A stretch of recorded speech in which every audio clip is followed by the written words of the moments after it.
அந்தி வெயில் வந்து மயில் தந்து நான் வாடினேன். அடுத்தும் எல்லாம் தென்றலிடம் நான் கூறினேன். அந்த தென்றல் பெண்ணும் சொன்னாளம்மா உந்தன் சேதியே. அவள் சொன்ன பின்பு மின்னல் போல வந்தேன் தேடியே.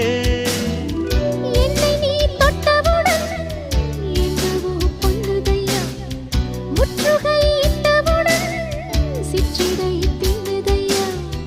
வெட்கம் விடுமோ அச்சம் விடுமோ தக்க துணைதான்